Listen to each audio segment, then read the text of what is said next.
Bonjour tout le monde, on a déjà fait une série vidéo pour programmer MATLAB, là, les marges. Donc on a une première macro qui extrait les stratégies, une deuxième macro qui les identifie. À partir de ces macros-là, on est capable de dire ben, pour chacune des, euh, des stratégies qui sont en question, on va calculer la marge. Alors on a une fonction qui dit ben, pour telle stratégie, c'est telle, telle stratégie, c'est tel type de stratégie, fais-moi la marge. Puis des fois, on a des titres qui font pas partie d'aucune stratégie, donc on les a appelés, on les a identifiés no strat.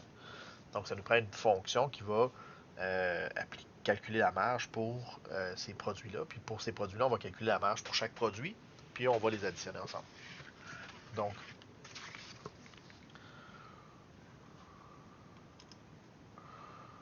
on a une strat qui est une strat 0.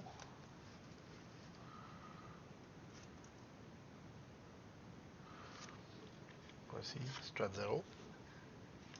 Donc on va commencer par regarder combien qu'on en a de produits. C'est le nombre de lignes.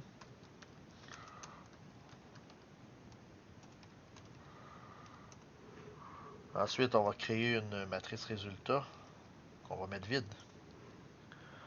Ensuite, on va créer prices. On va déjà extraire les prix. Puis on va les mettre en chiffres.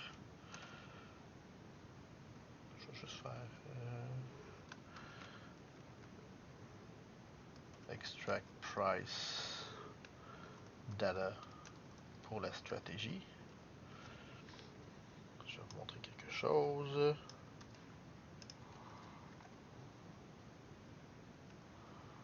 Ça prend un petit peu de temps. Si on va sur entre guillemets, ça veut dire que tout ce qu'il y a là-dedans, c'est tout des.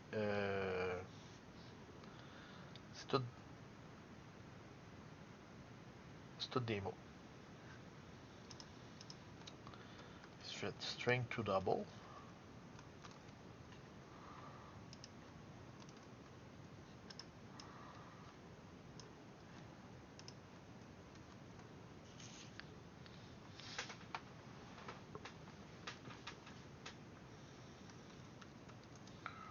Maintenant, on me rajoute des prix qui sont en nombre.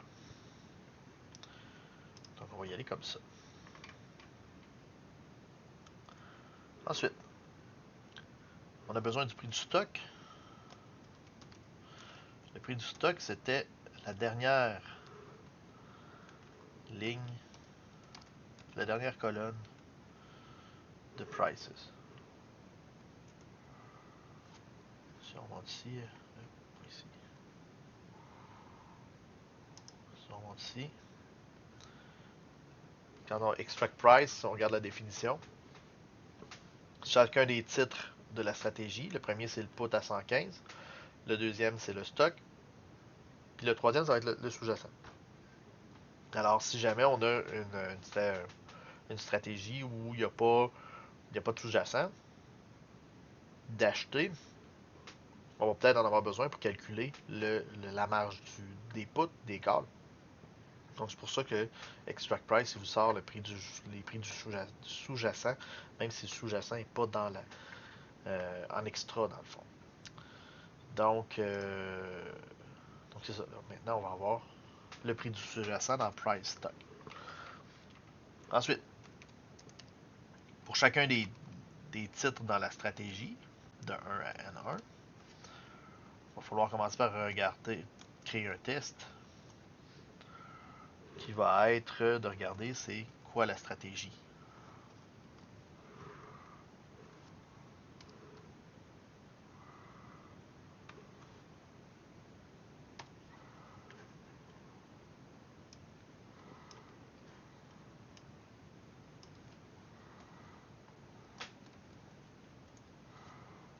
Donc, si on regarde, si on se rappelle dans Strat, la deuxième colonne, donc première ligne, deuxième colonne, c'est quoi le stock?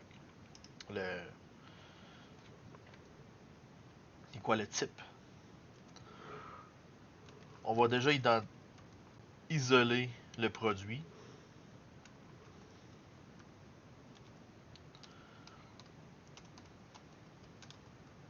c'est juste la ligne 1 dans notre cas. Après ça, il va faire la ligne 2.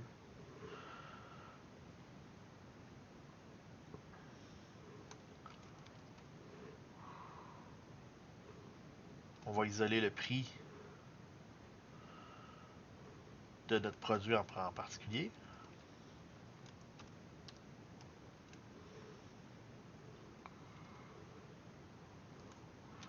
Ça va être toutes les lignes de la colonne N plus 1. Pourquoi la colonne N plus 1? Si on revient ici, la première colonne, c'est les dates. Donc le premier titre est dans la colonne N plus 1. C'est ça qu'on prend N plus 1.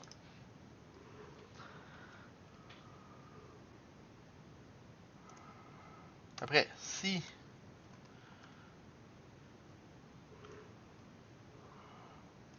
string compare, test 1 est un put, faire quelque chose, else if string compare test 1 est un call, ça peut être un stock aussi.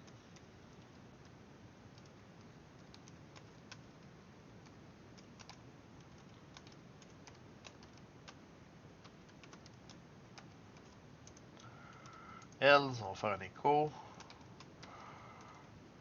S'il se rend là, c'est parce que c'est quelque chose qui ne marche pas. Fait qu'on va dire marge no strat a une erreur. Produit inconnu. Écho égale test 1. End.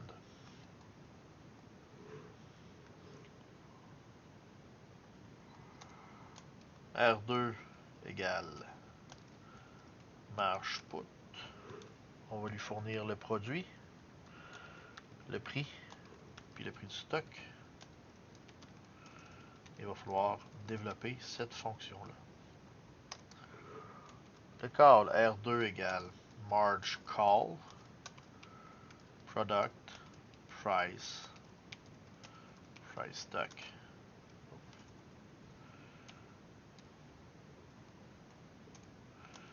R2 égale marge stock. On se rappellera que le stock, il dépend juste du site. Peu importe que c'est un long ou un short, ça va dépendre du prix du stock. Donc on va juste prendre le prix du stock. On n'a pas besoin de fournir plus d'informations que ça. Donc une fois qu'il a calculé la marge, il faut que je la mette dans un fichier, une matrice résultat.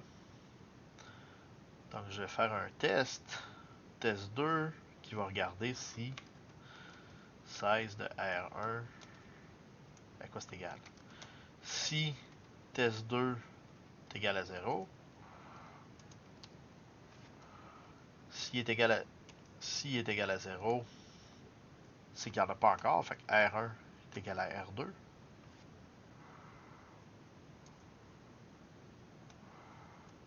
Puis s'il y en a déjà un, ben R1 est égal à R2, R1 plus R2.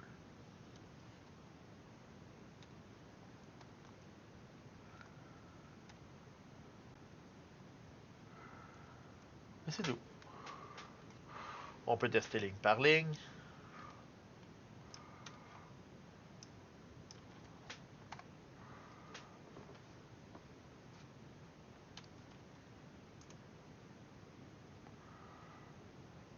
N égale à 1.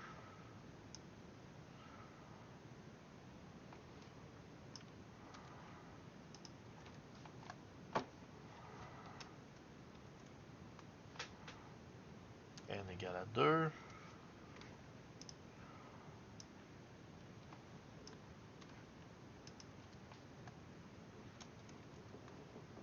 Et c'est tout. Et on peut aller sauvegarder ça. Et ça ici. On peut aller sauvegarder ça.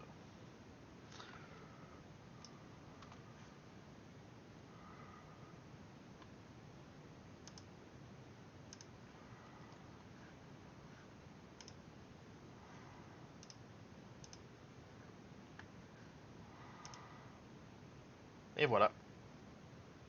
Donc maintenant, il nous reste à créer ces trois petites fonctions-là. On se revoit dans une autre vidéo. Si jamais vous voulez laisser des commentaires, si vous avez des questions, n'hésitez pas à laisser des commentaires dans la vidéo.